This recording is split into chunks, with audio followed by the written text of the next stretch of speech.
안녕하세요. 2차전지 산업을 24시간 밀착 취재하는 24시 스텝업의 한중입니다. 자, 이번에 가져온 종목은요, 바로 코스모 신소재라는 종목인데요.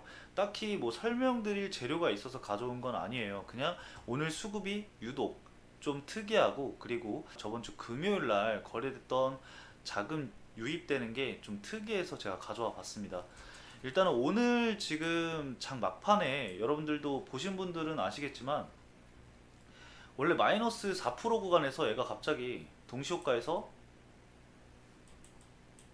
15,000주 정도로 올린 것 같아요. 15,000주 정도로 올린 것 같은데 무려 13%로 올렸거든요. 되게 특이한 케이스죠. 보시면은 이 투자주의, 이 종가 급변이라고 해서 이렇게 뉴스도 나왔어요. 이 기간 투자에서 26.5%를 지금 관여를 했는데 제가 봤을 때는 여러분들이 이거 뭐 특이 자금이 유입된 거는 아니라고 생각을 합니다. 뭐 최근에 투자 신탁 쪽에서 자금이 계속해서 유입이 되고 있긴 하거든요. 근데 얘네들이 지금 다시 이거를 매집했다라고 보기는 좀 어려워요. 왜냐면은 이게 주문 실수일 가능성이 굉장히 높습니다. 얘네들이 바보도 아니고 고작 꼴랑 15,000주로 13%를 올리겠어요? 이 종가 기준으로? 절대 그럴 일이 없습니다. 그래서 아마 지금 시간외를 살펴보면은 매도 물량이 나오고 있을 거예요. 자, 그쵸? 지금 매도 물량 나오고 있죠? 마이너스 5%막 이렇게 나오고 있는 거 보니까 주문 실수가 확실한 것 같습니다. 일단 이거는 해프닝으로 좀 넘어가면은 괜찮을 것 같은데 제가 이거를 이 종목을 분석으로 킨 이유가 뭐냐면은 이번 케이스가 되게 특이한 케이스도 있지만 바로 저번 주 금요일 날도 되게 엄청난 거래 대금이 터졌어요. 장 막판에 보이시죠? 얘는 지금 얼마가 터졌냐면은 460억 정도가 터졌어요. 이 동시호가에서. 근데 얘 같은 경우는 지금 2%밖에 갭 상승이 안 나왔단 말이에요. 근데 얘네를 보시면은 특이 자금이 유입된 거를 확인을 할 수가 있어요. 바로 UBS 증권이랑 이 맥커리 증권인데 UBS 증권이 금요일 날 9만 주를 매입을 했고요.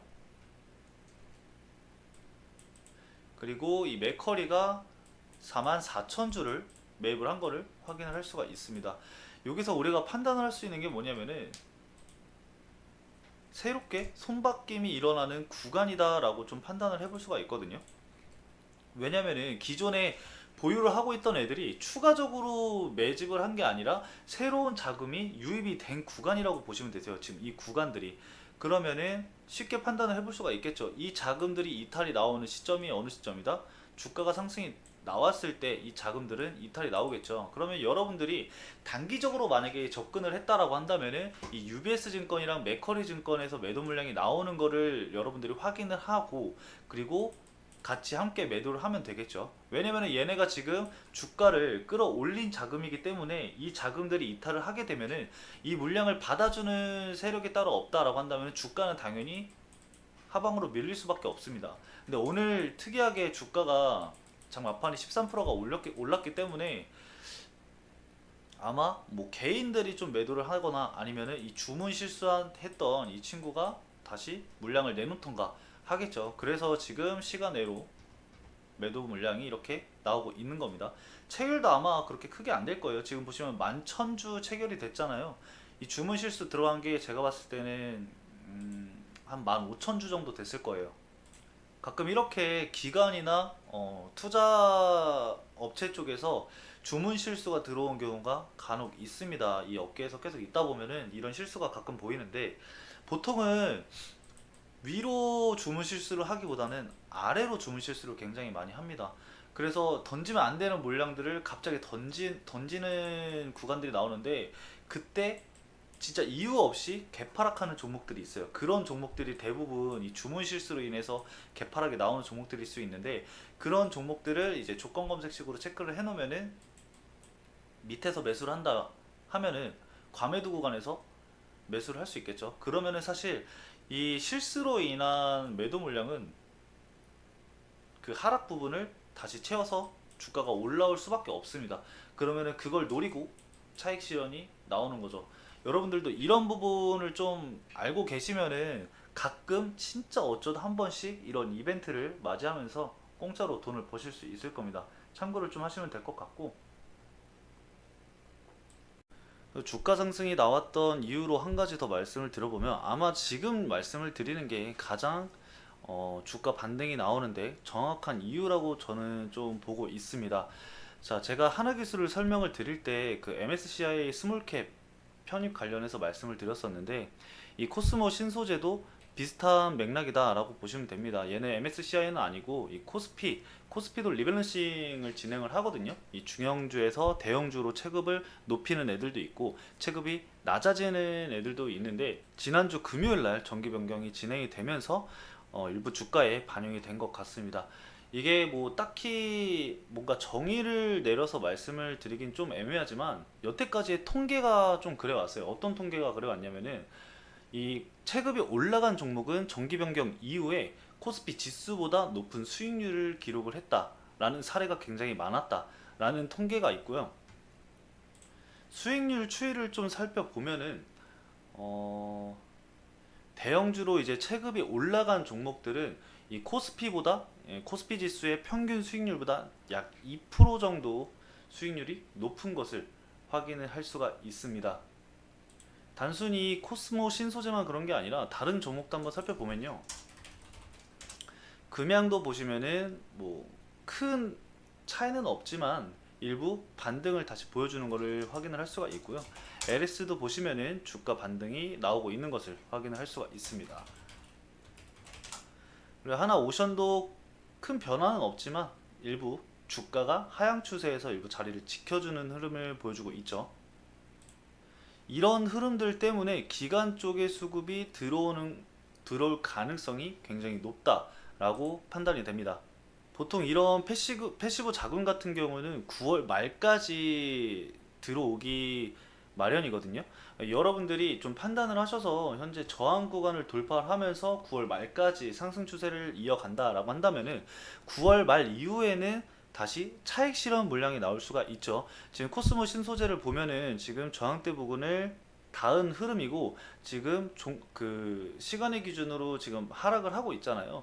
만약에 이번 주 흐름이 추가적으로 상승 흐름세를 타서 20만원이나 22만원 구간까지 상승세가 나와준다라고 한다면은 월 말에는 차익 실현 물량이 일부 나올 것으로 판단이 되니까요. 그 부분은 여러분들이 좀 감안하셔서 이 박스권 내에서 대응 여부를 판단을 해 주시면 좋을 것 같습니다. 14만원에서 22만원까지 지켜보시면 될 것 같고요.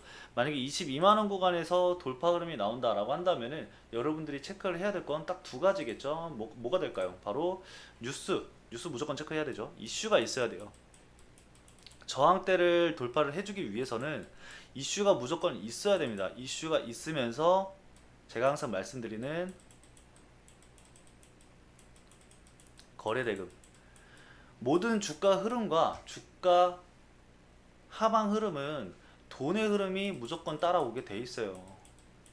이거는 당연한 얘기잖아요. 사실 제가 뭐 당연한 얘기를 한다, 쟤 뭐 당연한 소리를 하고 있네, 이렇게 말씀할 수가 있겠지만, 거래량이 없이 주가 흐름이 나오는 것과 거래량이 터지면서 주가 흐름이 나오는 것은 여러분들 전혀 다른 흐름입니다. 여러분들이 해석 자체를 다르게 하셔야 되는 부분이에요. 그렇기 때문에 제가 항상 말씀을 드리는 거예요. 유의미한 구간을 돌파를 하거나 이탈을 할 때는 무조건 이 자금의 흐름이 유의미하게 나와야 된다라는 거죠. 만약에 이탈을 하는데 거래량이 없이 거래 대금이 터지지 않은 상태에서 주가가 흐름이 나온다고 한다면은 지지 구간을 추가적으로 지켜주는지 형성을 해주는지, 그리고 이후에 거래 대금을 형성을 하면서 장대 양봉을 이제 그리면서 다시 한번 끌어올려주는지, 이런 부분을 여러분들이 체크를 해 주셔야 된다라는 거예요. 그래서 만약에 주가 상승이 나오면서 돌파 구간에서 강한 돌파 흐름이 나온다? 그러면은 이 저항대가 목표가가 될 수는 없어요. 매도를 하지 않고 주가 흐름을 더 보셔야겠죠? 하지만 돌파 시도가 나왔지만 다시 매도세가 나오면서 차익 실현과 함께 주가가 쭉 눌리면서 윗꼬리가 형성이 된다라고 한다면은 일부 확정 수익을 챙겨주면서 추가적인 이 양방향에 대한 대응 전략을 가져가는 게 좋겠죠. 일단은 여러분들 익절을 해야지 내 돈이 되는 겁니다. 그냥 가지고 있다고 해서 내 계좌가 지금 플러스라고 해서 여러분들 수익을 본 게 아니에요. 확정 수익을 해야지, 매도를 해야지 내 돈이 되는 겁니다. 이거 꼭 잊지 마세요. 여러분들 진짜 착각하지 마세요. 여러분들 플러스였다가 마이너스로 되는 거 정말 한순간입니다. 여러분들 확정 수익 무조건 챙기셔야 돼요. 여러분들이 정말 가치 투자를 하는 게 아니라면은 뭐 여기 밑에서 막 5만원 구간, 뭐 6만원 구간에서 잡아서 지금까지 이렇게 들고 있는 게 아닌 이상 여러분들 확정 수익을 챙겨 주시면서 대응을 하셔야 됩니다. 그래서 여러분들 비중이라는 게 있는 거예요. 그리고 분할 대응이라는 게 있는 겁니다. 1차 대응을 하고 내가 만약에 확신이 없어. 주가가 상승을 했는데 더 올라갈지 내려갈지 모르겠어. 근데 내 계좌는 플러스야. 그래서 조금 더 보고 싶어. 그냥 보유하지 말고 위로 갈지 아래로 갈지 내가 판단이 안 된다라고 하면은 1차적으로 확정 수익을 여러분들 챙기고 가시라고요. 챙기시고 남은 비중으로 위로든 아래로든 주가 방향성이 나왔을 때 그때 결정을 하면 되는 겁니다. 만약에 주가가 상승을 한다라고 한다면 내가 1차적으로 대응했던 그 1차 매도 금액이 최소 익절 금액이 되는 겁니다. 그러면은 나는 최소한 여기에 있는 금액은 플러스로 지킬 수가 있잖아요. 그쵸? 근데 만약에 이 구간을 돌파하지 못하고 내가 1차 구간에서 매도한 가격 아래로 떨어졌어요.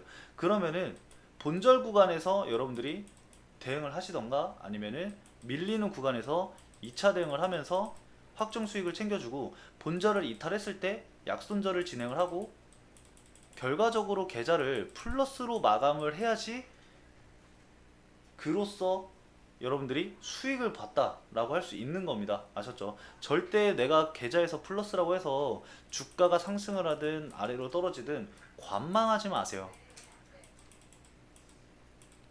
아셨죠? 코스모 신소재도 제가 계속해서 아마 추적해서 영상을 올려드릴 거니까요. 오늘은 사실 특이한 자금 흐름이 있었고 이 코스피 리밸런싱 관련해서 설명을 드리기 위해서 잠깐 영상을 켰던 건데 좀 얘기를 하다 보니까 좀 루즈해지고 좀 길어진 것 같아요. 그래서 다음에는 제가 이 코스모 신소재가 현재 어떤 사업을 진행을 하고 있는지 그리고 어떤 거래처를 두고 앞으로의 주가의 전망은 어떤지까지 함께 말씀을 드려볼 예정이니까요. 제 채널 구독해 주시고 알림 설정까지 하셔서 제가 다음에 영상 올리는 것들 챙겨 보시면서 함께 대응을 좀 해주시면 좋을 것 같습니다. 주가가 하락을 해도 제가 그 하락에 대한 이유까지 모두 다 말씀을 앞으로 추적해서 말씀을 해 드릴 거니까요. 채널 구독하셔서 저와 함께 2차전지 정복을 한번 해보도록 해봅시다. 마지막으로 해당 영상은 투자 권유가 아닌 기업 분석 목적으로 만들어졌다 라고 다시 한번 말씀을 드리면서 이번 영상은 여기서 마치도록 하겠습니다. 오늘도 시청해주셔서 감사합니다.